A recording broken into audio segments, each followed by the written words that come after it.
Hello, my name's Matthew. What you're looking at here is a game I've just finished making for the 10-minute game challenge. It's a challenge that was started by Brackeys on his YouTube channel, and then it's kind of progressed along to other big guns like Blackthorn Prod and a few others there. And so I thought I'd give it a go. So what you're looking at here is the finished product. I'm about to play the video of me creating this. What ended up happening was I spent 10 minutes on making this game, and then I decided I'd do an extra 10 minutes a shader challenge. So actually try and create some shaders in another 10 minutes. So the whole thing took about 20 minutes all up to take. And also I realized that I had mumbled quite a bit while I was doing the programming and stuff because I was pretty focused. So I might not play all the audio from that recording. But we'll see how we go. And yeah, so I hope you enjoy. Okay, so I'm just going to be using Google for the timer, 10 minutes on the clock. So I'm going to be doing Paint for some assets, and then go into Unity to do the programming. Cool, so let's just get started. 3, 2, 1.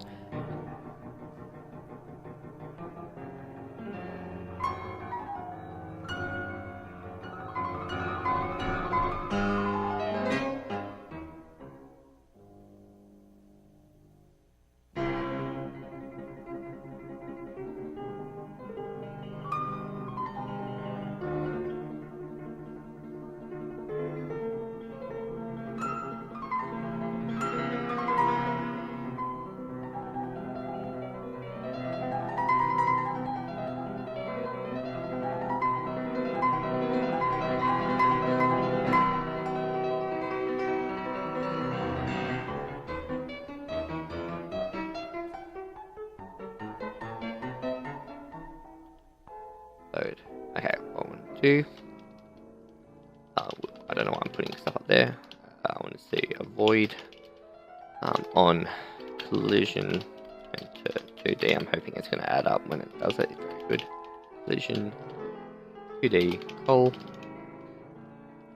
like that. And I also want to do on mouse drag. It's going to be how we move the player. We're going to click and drag him.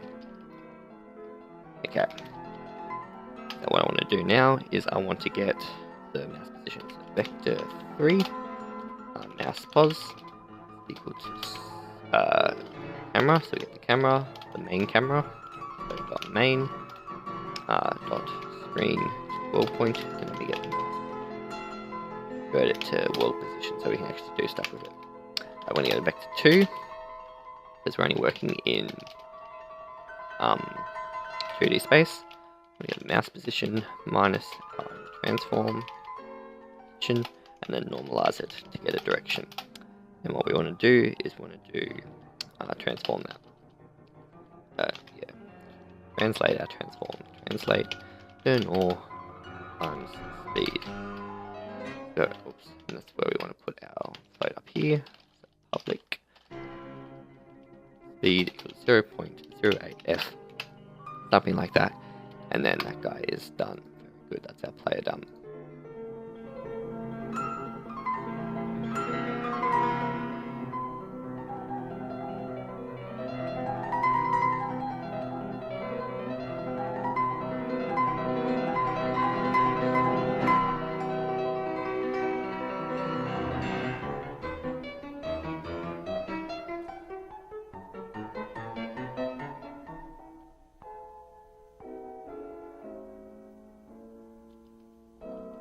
What is wrong with you? Refresh. What's this doing? What are you doing? Yeah, this is not planned for, but that's alright. I'm okay. Whole script. We should get a script. Okay. Wasted time, but that's alright. Saying to urge you on. Enemy script. Enemy is equal to new enemy script.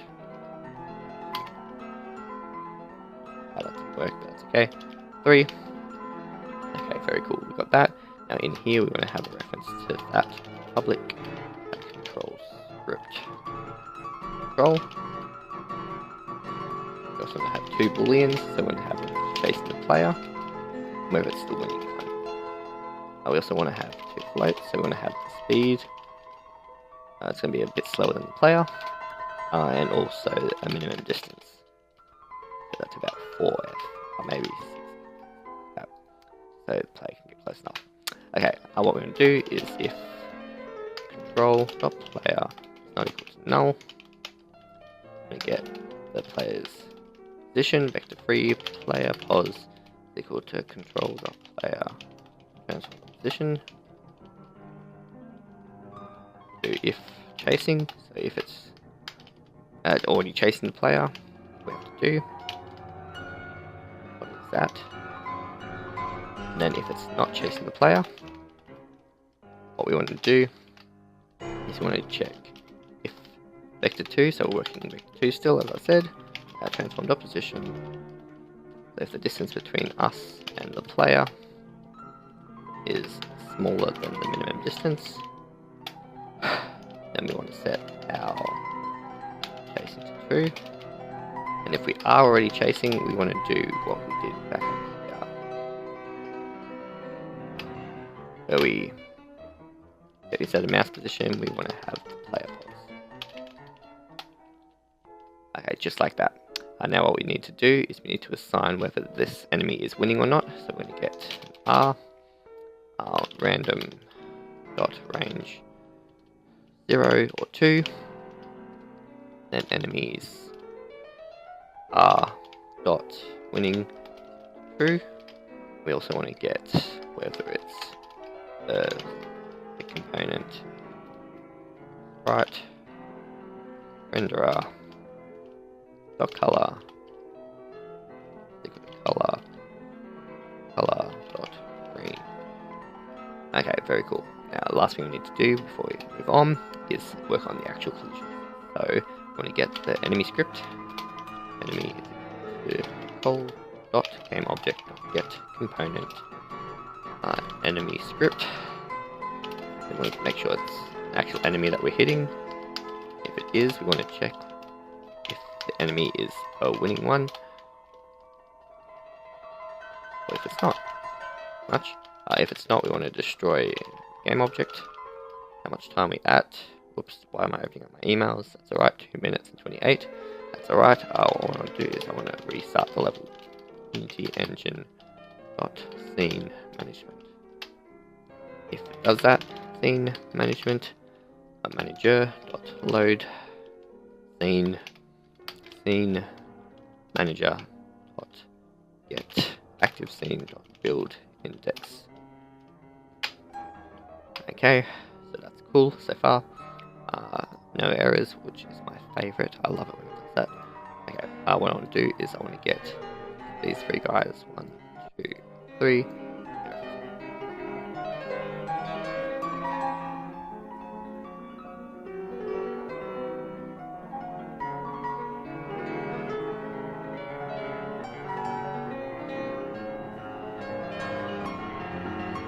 That's alright.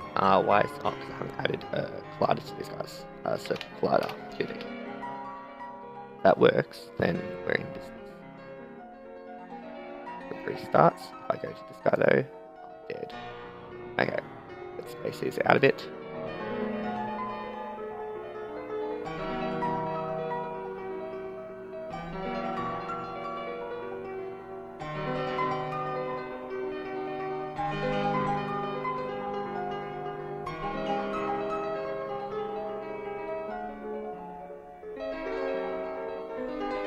Okay, did.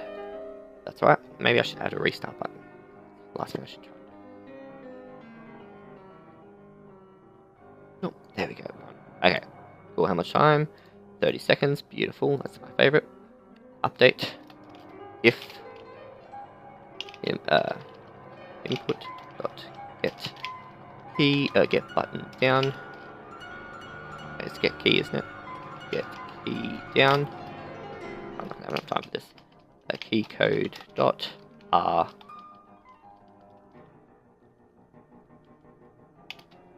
Come on.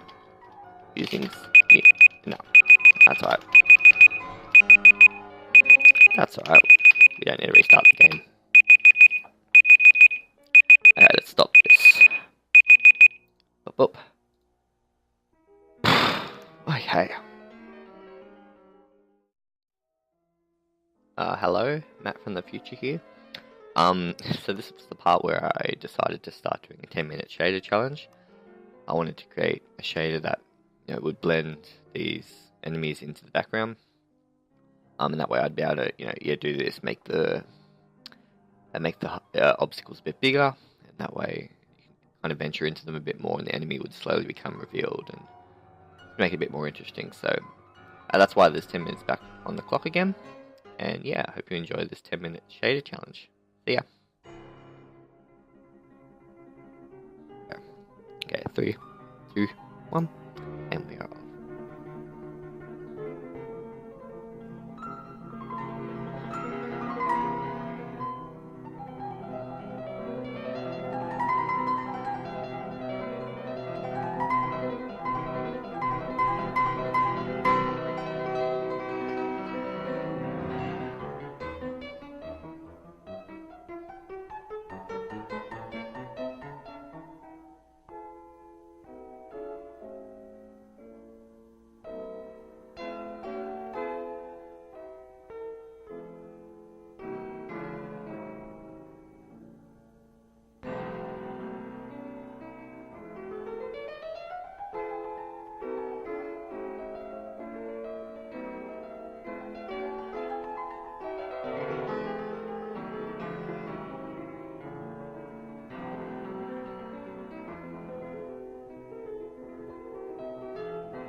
Right, we're about to do their shader now. So let's do enemy shader, open you up.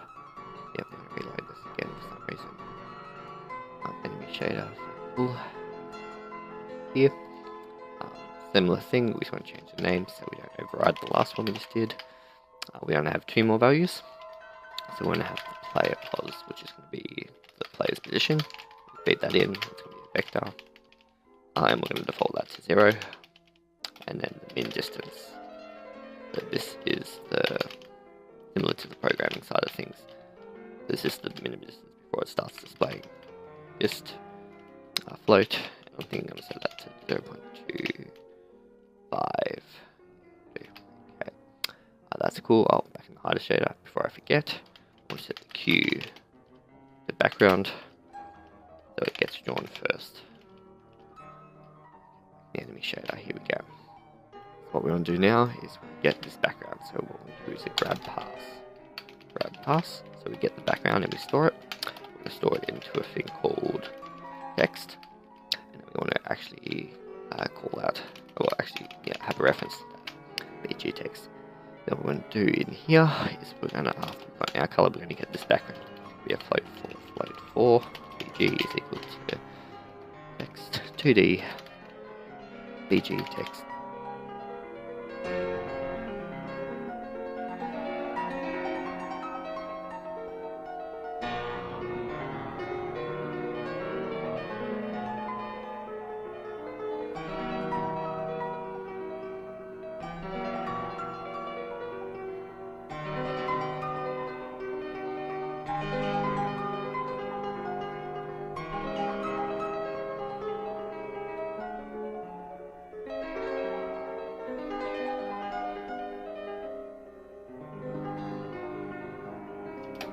What we're going to do is we're going to get the distance. So to get that we need the player. So float 4 player position is equal to compute screen pos. And then we want to feed in this as well as this player's position. Copy that, put that into here. Player pos. And then we want to get the distance. So float dist is equal to distance between our screen position and the player's screen position. Then what we're going to check is if distance is smaller than min distance. Let's actually put this in now because I usually forget these things. Min dist. We already have a reference to that. We do. Very good. If it's smaller than min distance. I know if it's larger than min distance. If we're away from that, then we just want to set it to the background. So bg, col.rbg is equal to bg.rbg. If it's not, if we're within the range, then we're going to lerp it. So I'm going to fade it slowly. RPG is equal to lerp. If it's 0, it's full. If it's not, it's background. And we're just going to do distance divided by in distance. Okay. Well, let's fix up these errors that I usually get. What's this? Object unity clip pause. Why is that? Something.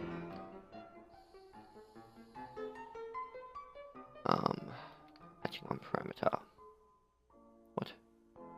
That pause is I have not declared that, so that's alright. Let's do that now. Okay, in distance, I've done a capital D for some reason, but that's alright. Time we at 4 minutes. Oh, I'm flying through this. Okay.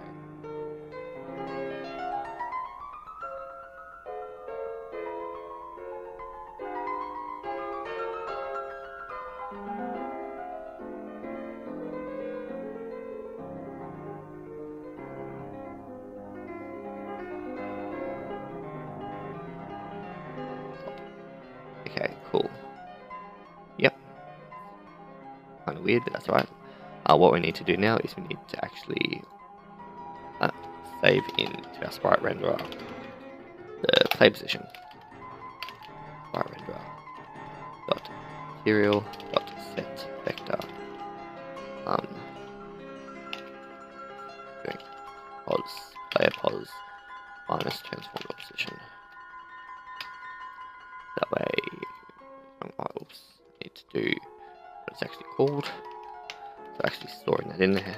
Player pause. Okay, let's see if this works. As I get close to them, that does nothing. That's alright. Let's check this quickly. For some reason they're white. I don't want them to be white. I want them to be red. Okay, so that's cool. That's what we want. Red's going there. Okay. Why is this visible before? But that's right. Oh no, I know what's wrong.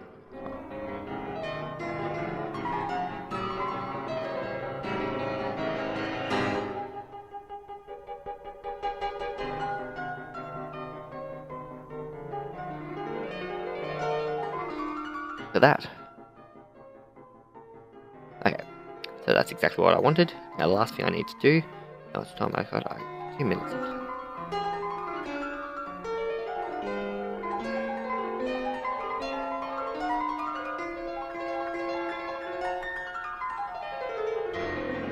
This works. I've done it ahead of time. Red. Red. Be green, be green. And look at that. That was a win. The diff. Oh, yes. Okay. I'm actually pretty happy right now. 1 minute 30 seconds. Let's zoom this camera out a little bit more. And let's make this a little bit bigger, eh?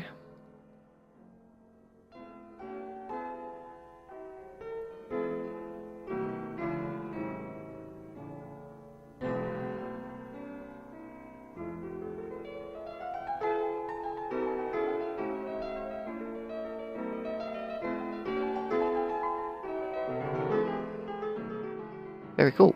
How much time? 48 seconds. Let's make this. Let's do a quick play around with this. Maybe we'll make it 3, the minimum distance. No, we need to make it smaller, don't we? Not bigger. We want to make it bigger for 2. We kind of want it as they're coming out, as the players coming out, as they've already started moving. We want them to be visible. That's what I mean. Green. Okay. 20 seconds left on the clock. I think we've done it. Maybe I can speed up those characters just a fraction just before we finish up. Speed 0.51. I don't want to make them too quick, but maybe because we're almost catching the player. Okay, my clock. Whew. Deep breath. Let's actually test this one more time.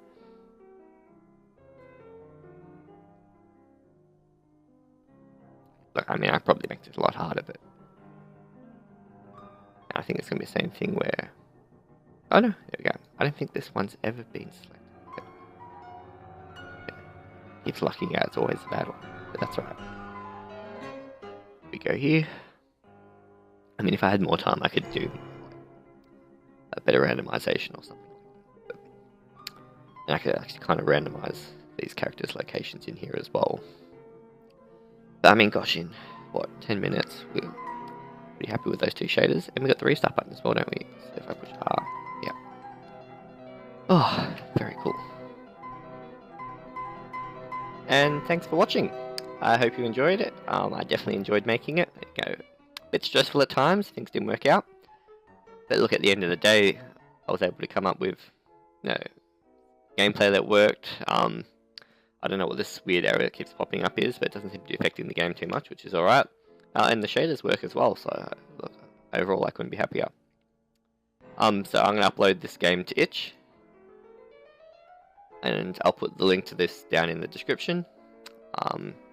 Also put the link to Brackeys' video, so you can check that out. And hey, you might even want to have a go at this 10-minute game dev challenge yourself, because it's pretty cool. And if you do, feel free to send me a link to it, because I'd love to check it out as well. And yeah, all very good. Well, thanks again for watching, and I hope you have a great day.